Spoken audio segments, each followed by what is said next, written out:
Santos, goleiro do Flamengo, 33 anos, gente, alvo do Fortaleza. Segundo o Vene Casagrande, que é um cara muito bem formado, né? Muito sério. O Vene Casagrande, né? Então, quando ele fala alguma coisa nesse sentido, pode ter certeza que tem algo muito sério aí. Ele não brinca com informação. Eu o conheço, né? Não pessoalmente, mas eu o conheço. Já tive aqui algumas conversas com ele. Já estive, inclusive, no canal dele no YouTube, né?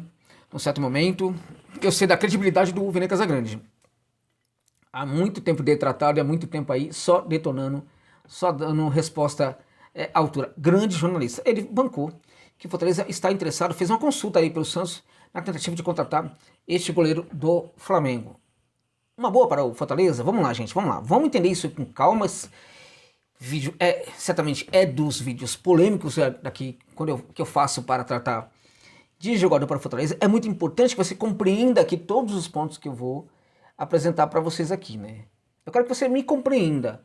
Depois, se você discordar ou concordar, tá beleza, tamo junto, não tem nenhum problema não. Pelo menos tente entender o que eu vou postular aqui neste vídeo com vocês. Beleza, gente? Pode ser? Vamos lá então. O Santos é um goleiro que ficou 12 anos no Furacão. 12 anos. Em 12 anos, ele custou, tá? Muito mais do que as pessoas pensam para se tornar titular no Atlético Paranaense. Ok?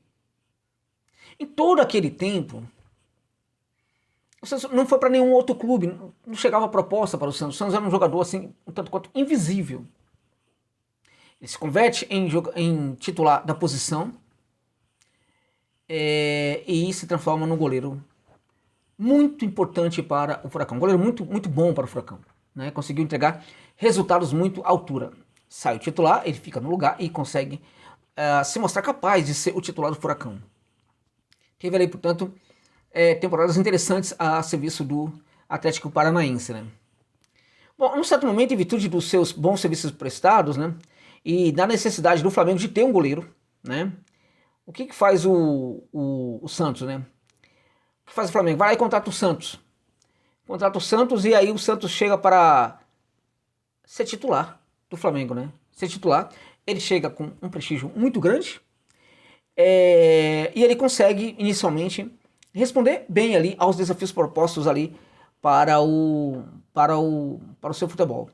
Consegue entregar ali muito bem, portanto, né? Isso foi em 2022. Ele chega no Flamengo ali em abril de 2022. Eu estou tentando consultar aqui para ter a precisão, não estou conseguindo, mas foi abril de 2022, eu me lembro disso muito bem agora.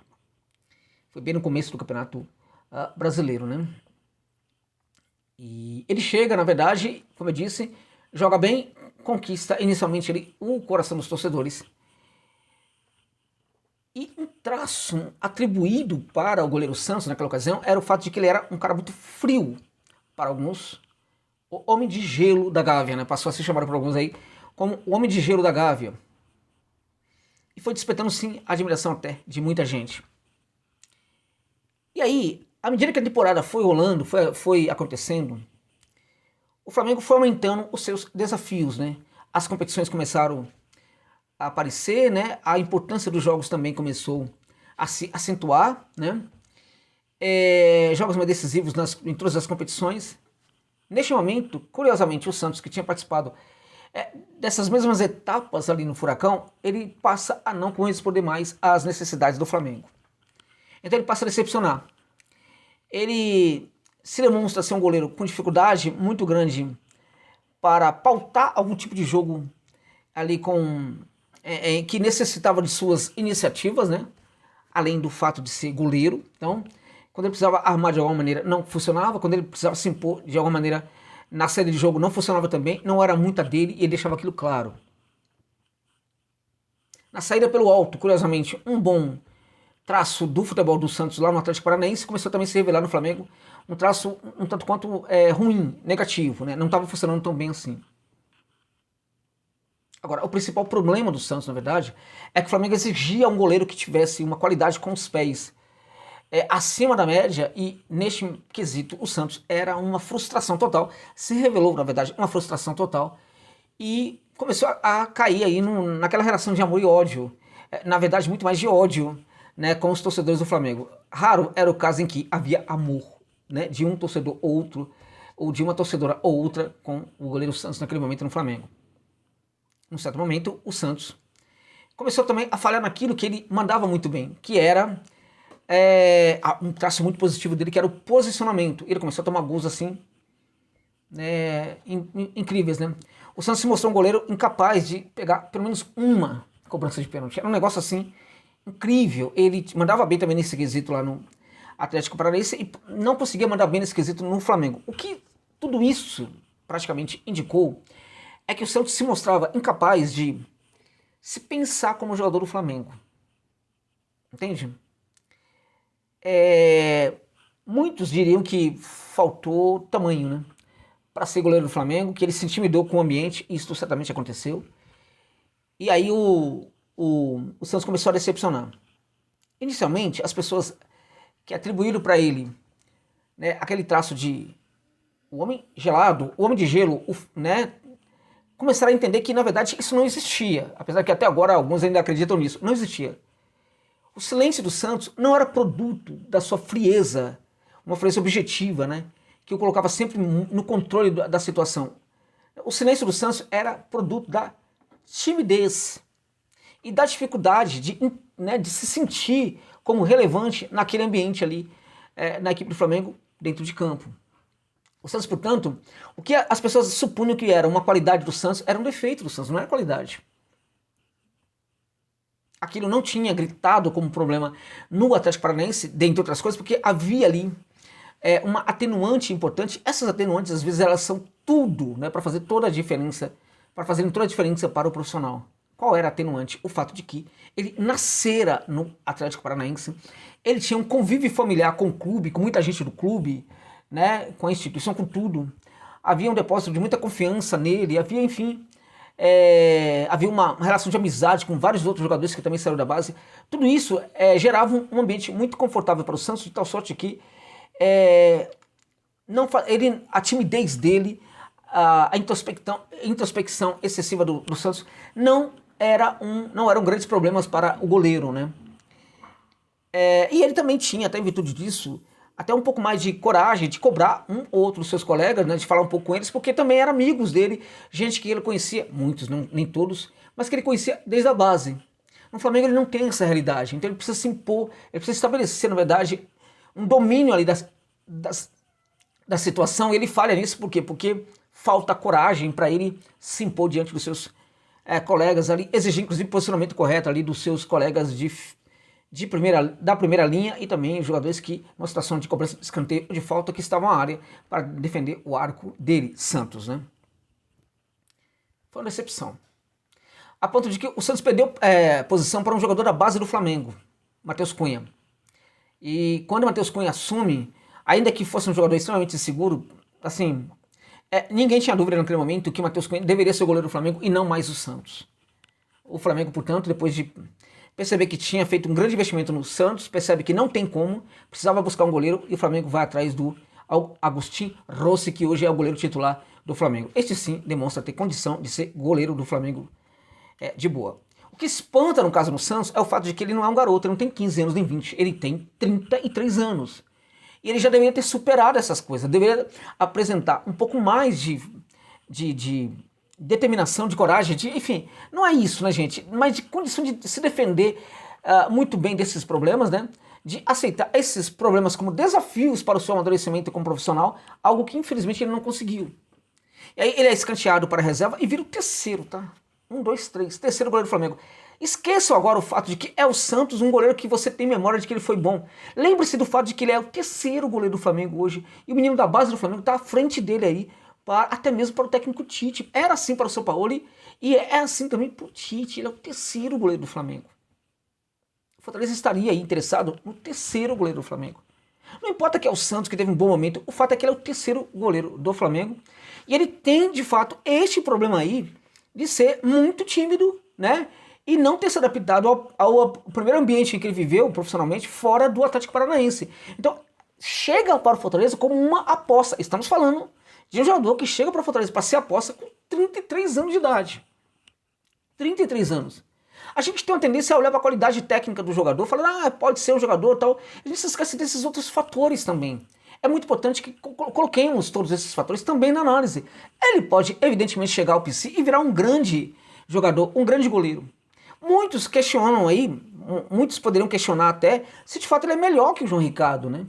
Se ele tá muito acima do João Ricardo. Na minha opinião, se estiver acima do João Ricardo, não tá tanto assim. Particularmente, eu gosto do João Ricardo, tá? Eu tenho esse... Eu acho que ele é um goleiro ali que não foi bem em todos os momentos, mas eu acho que o custo-benefício do João Ricardo é um custo-benefício bem à altura daquilo que ele consegue entregar para o Fortaleza. Acho que o Santos não chegaria ao PC por um valor baixo, né? E aí eu acho que eu tenho uma percepção de que essa questão com custo aí pode ser um custo-benefício desfavorável para o Fortaleza. Este não é somente o único ponto. O ponto também principal é o seguinte. Se ele se configurou como uma aposta, o Laio já não apostou demais em goleiro. Não está na hora de buscar um goleiro diferente. Um goleiro que seja um cara decisivo. Tá sobrando, tá? Vem com essa história não, de que não tem. Tá sobrando esse tipo de goleiro pela América. O que mais tem e é mais fácil de contratar hoje é um grande goleiro, gente. Tem um monte espalhado pela América do Sul. Um monte. Mas vamos no Santos, que ele é o reserva do Flamengo ali, uma situação de oportunidade. Tem que parar de viver essa vida, é só buscar oportunidade. Tem que tentar alguma coisa diferente. E acho que pode tentar alguma coisa diferente. Buscou um Barbosa, né? Claro, estava em fim de contrato. Não deixou de ser uma grande conquista do Fortaleza. Tinha outras equipes interessadas também. Leão mandou muito bem disso daí. Tá? Buscou o Moisés. Foi aquela busca de uma receita que deu certo no passado, mas foi uma grande contratação, na minha opinião, também do Moisés. Então por que não tentar, continuar a tentar uma coisa diferente, né? Continuar nessa prática de buscar o diferente. Foi o caso com o Barbosa e, de certa forma, até mesmo o que significou o retorno do Moisés ao PC. Tecnicamente falando, é um goleiro bom, é um goleiro que tem um bom posicionamento, falhou nisso no Flamengo, porque na verdade qual é o problema? Ele tem bom posicionamento? Tem. Lá no Atlético ele pegava pênalti? Pegava. Lá no Atlético ele saía bem do gol na medida do possível. Por que nada disso dá certo no Flamengo? Por quê? Precisamos, portanto, falar que o Santos é aquele tipo de goleiro que ele realmente precisa estar com a autoestima lá no alto para que as coisas funcionem. Porque quando ele está com a autoestima muito baixa, isso afeta diretamente, impacta completamente ali no desempenho dele dentro de campo. Ele precisa estar muito empoderado, precisa estar se sentindo muito bem. Ele é esse tipo de jogador, precisa estar se sentindo muito bem, muito empoderado, para que ele consiga desempenhar. Porque não é possível, veja, entenda isso. Para o jogador ser tão diferente no clube em relação a outro clube, tem a ver com o comportamento. Entende? E se a gente analisar por essa ótica, vamos ver que o problema do comportamento é justamente esse. Ele tem um problema de autoestima. Então não tem nada dessa coisa de homem de gelo. Tem um homem tímido, medroso, com medo de falar, de cobrar, fica calado, não fala nada, fica o jogo inteiro sem falar uma palavra, abre a boca apenas para tomar água. Entende? É um negócio assim, espantoso. Precisamos falar disso. Mas ele pode dar certo? Pode. Agora precisa ver. A questão é a seguinte, ele pode dar certo e pode não dar certo. A gente está olhando para um goleiro que esteve muito bem no Furacão e não estamos olhando para um goleiro que foi muito mal no Flamengo, né? Então, aqueles que se animam com essa possibilidade só lembram do Santos no Atlético Paranaense e não se recordam do que foi, ou talvez não saibam do que foi um fracasso. Gente, a palavra é fracasso total no Flamengo. Então, é muito importante que a gente olhe para o todo e entender. Sim, no Atlético ele foi um grande goleiro. Sim, no Flamengo ele foi um goleiro fracassado. Que goleiro ele vai ser para o Fortaleza? Bom, vai depender do Fortaleza criar as circunstâncias que ele tinha lá no Atlético Paranaense e não ter circunstâncias parecidas com o que ele teve no Flamengo. Então tem um si aí que é vital para que o jogador consiga virar um reforço importante para o Fortaleza. Se tem o si, meu irmão, ele se configura como uma aposta. E neste momento, não está na hora de parar de apostar nessa posição? Tem várias, né? Mas para goleiro, não está na hora de buscar um goleiro decisivo. O goleiro faz muita diferença, gente. Não está na hora de considerar este ponto também? Não está na hora de fugir um pouco dessa coisa de que, tem uma oportunidade ali, é oportuno buscar aquele goleiro ali e tal, ninguém está usando, ninguém está querendo ele e tal. Não está na hora de fugir disso aí também um pouquinho? Acho que precisa fugir disso aí também um pouquinho, e acho que o Laio tem condição de fugir disso aí e buscar um grande goleiro para aquela posição ali que tem hoje o João Ricardo. Para mim, o Santos pode virar um grande jogador para Fortaleza, sim, pode virar um grande jogador, mas se as circunstâncias, né, que ele tinha no Atlético Paranaense forem aparecerem também no PC. Nem sempre isso acontece.